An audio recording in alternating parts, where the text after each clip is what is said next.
ಬಾಗಲಕೋಟೆಯಲ್ಲೂ ಕೂಡ ಫೈನಾನ್ಸ್ ಸಿಬ್ಬಂದಿಯ ಟಾರ್ಚರು ನಿಲ್ತಾನೇ ಇಲ್ಲ. ಸರ್ಕಾರ ಇಷ್ಟು ಎಚ್ಚರಿಕೆಗಳನ್ನು ಕೊಟ್ಟರೂ ಕೂಡ ಕಡಿವಾಣ ಹಾಕಕ್ಕೆ ಆಗ್ತಾ ಇಲ್ಲ. ನಿನ್ನೆ ಭಾನುವಾರ ಅಲ್ವಾ, ರಜೆ ಇರುತ್ತೆ ಅವರಿಗೆ, ಫೈನಾನ್ಸ್ನವ್ರಿಗೆ. ಮನೇಲಿ ಕೂತ್ಕೊಳ್ಳೋದು ಬಿಟ್ಟು ಮತ್ತವರು ವಸೂಲಿಗೆ ಮುಂದಾಗಿದ್ದಾರೆ, ಹಣ ವಸೂಲಿಗೆ. ಅಂದರೆ ವಸೂಲಿಗೆ ಬರ್ತಾರೆ, ಕೇಳೋ ವೇಳೆ ಕೇಳಬೇಕು. ಒಂದು ರೀತಿ ರೌಡಿಗಳ ಥರ ವರ್ತನೆ ಮಾಡೋದು, ಹೊಡೆಯೋಕ್ಕೆ ಹೋಗೋದು, ಅದರ ಜೊತೆಗೆ ಅವಾಚ್ಯವಾಗಿ ಬೈಯುವಂಥ ಪ್ರಕರಣಗಳು ಜಾಸ್ತಿ ಆಗ್ತಾನೇ ಇದ್ದಾವೆ. ಜಮಖಂಡಿ ನಗರದ ಬಾರ್ಪೇಟ್ ಗಲ್ಲಿಯಲ್ಲಿ ನಡೆದಿರುವಂಥ ಘಟನೆ ಇದು. ಅನ್ನಪೂರ್ಣ ಸಬಕಾಳೆ ಎಂಬುವರು ಮನೆಗೆ ಬಂದು ಕಿರುಕುಳವನ್ನು ಕೊಟ್ಟಿದ್ದಾನಂತೆ.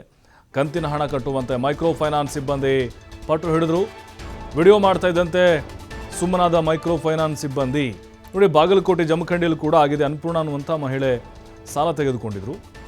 ನಿನ್ನೆ ಭಾನುವಾರ ರಜೆ ಇದ್ದರೂ ಕೂಡ ನೋಡಿ, ಇವೆಲ್ಲ ನಿಬಂಧನೆಗಳು, ಕೆಲವೊಂದಿಷ್ಟು RBIನ ಮಾರ್ಗಸೂಚಿಗಳು ಅನ್ವಯ ಆಗುತ್ತೆ ಅಲ್ರಿ. ಸಂಡೇ ಇದೆ, ನನಗೆ ಕೆಲಸ ಇಲ್ಲ ಅಂತ ಹೇಳಿದ್ರೆ ನಾನು ಅಲ್ಲಿ ಸಾಲ ಮರುಪಾವತಿ ಅಂದರೆ ಸಾಲ ಕೇಳಲಿಕ್ಕೆ ಹೋಗೋಕ್ಕೆ ನನಗೆ ಅವಕಾಶ ಇದೆಯಾ? ಸಂಜೆ 5 ಗಂಟೆ ಮೇಲೆ ಹೋಗಬೇಡಿ ಅಂಥೇಳಿ ಮುಖ್ಯಮಂತ್ರಿಗಳೇ ಹೇಳಿದ್ದಾರೆ. ಅಲ್ಲಿ RBI ನಿಯಮಗಳನ್ನು ಪಾಲನೆ ಮಾಡಬೇಕು ಅಂತ ಹೇಳಿದ್ದಾರೆ. ಆದರೆ ಇದು ಯಾವುದೂ ಕೂಡ ಕಣ್ಣಿಗೆ ಕಾಣಿಸ್ತಾ ಇಲ್ಲ ಮೈಕ್ರೋ ಫೈನಾನ್ಸ್ನವ್ರಿಗೆ. ನೋಡಿ, ಇದು ಏನಾಗಬೇಕು ಅಂತ ಹೇಳಿದ್ರೆ, ಸರ್ಕಾರ ಈಗ ಬಾಯಿ ಮಾತಲ್ಲಿ ಹೇಳಿದ್ದೆ, ಇವ್ರಿಗೆ ಕೆಲಸದ ಮೂಲಕ ತೋರಿಸ್ಬೇಕು.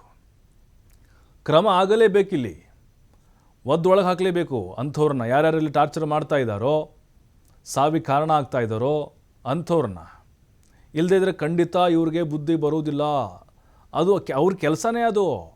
ಹೋಗೋದು, ಬಾಯಿ ದೊಡ್ಡದಾಗಿ ಒದರೋದು, ಅಥವಾ ಅಲ್ಲಿ ಮನೆ ಖಾಲಿ ಮಾಡಿ ಅಂತ ಹೇಳೋದು, ದುಡ್ಡು ಕಟ್ಟಿ ಅಂತ ಹೇಳೋದು ಅವ್ರ ನಿತ್ಯ ಕಾಯಕ ಅದು ಖಂಡಿತವಾಗ್ಲೂ ಅದನ್ನು ಅಷ್ಟು ಸುಲಭವಾಗಿ ಕಡಿವಾಣ ಹಾಕ್ಲಿಕ್ಕೆ ಆಗೋದಿಲ್ಲ. ಯಾವಾಗ ಕೇಸಸ್ಗಳು ಜಾಸ್ತಿ ಆಗುತ್ತೋ, ಅವ್ರನ್ನ ಅರೆಸ್ಟ್ ಮಾಡ್ತಾರೋ, ಜೈಲಿಗಡ್ತಾರೋ, ಅಥವಾ ಕಾನೂನಾತ್ಮಕವಾಗಿ ಕಠಿಣ ಕ್ರಮ ತೆಗೆದುಕೊಳ್ತಾರೋ ಆಗ ಮಾತ್ರ ಬುದ್ಧಿ ಬರುತ್ತೆ. ಇನ್ನು ನಮ್ಮ ಜನ ಕೂಡ ಸ್ವಲ್ಪ ಎಚ್ಚೆತ್ತುಕೊಳ್ಬೇಕು. ಸಾಲ ಯಾರ್ಯಾರು ತೆಗೆದುಕೊಂಡಿದ್ದೀರೋ ಭಯ ಬೇಡ ನಿಮಗೆ. ಅವ್ರಿಗೆ ಸ್ವಲ್ಪ ಮುಜುಗರ ಆಗುತ್ತೆ. ಇಲ್ಲ, ಸಾಲ ತೊಗೊಂಡಿದ್ದು ನಾವೇ, ನಮ್ಗೆ ಕೇಳಕ್ಕೆ ಬಂದಿದ್ದಾರೆ, ನಾವು ಅವ್ರ ವಿರುದ್ಧ ಕಂಪ್ಲೇಂಟ್ ಕೊಟ್ಟರೆ ಹೆಂಗೆ, ನಮ್ಮ ಕಷ್ಟದಲ್ಲಿ ಕೈ ಹಿಡಿದಿದ್ದಾರೆ, ಈ ರೀತಿ ಕೆಲವೊಂದಿಷ್ಟು ಭಾವನಾತ್ಮಕ ವಿಚಾರಗಳಿರ್ತವೆ. ಅದೆಲ್ಲ ಬಿಟ್ಬಿಡಿ. ಸಾಲ ಕೊಟ್ಟಿದ್ದಾನಲ್ವ, ವಾಪಸ್ ಕೊಡ್ಲಿಕ್ಕೆ ಅವನ ಅವಕಾಶ ನಿಮ್ಗೆ ಕೊಡ್ತಾ ಇಲ್ಲ. ಹಾಗಾಗಿ ನೀವು ಕ್ರಮಕ್ಕೆ ಆಗ್ರಹ ಮಾಡಬಹುದು, ಆದರೆ ಜನ ಮುಂದಾಗ್ತಾ ಇಲ್ಲ. ಇಲ್ಲಿ ಏನು ಮಾಡ್ತೀವಿ ಮಾಡಿ ಸರ್, ನಾವು ಆಗ್ಲಿಕ್ಕರ ಏನು ಮಾಡಿ ನಮ್ಮ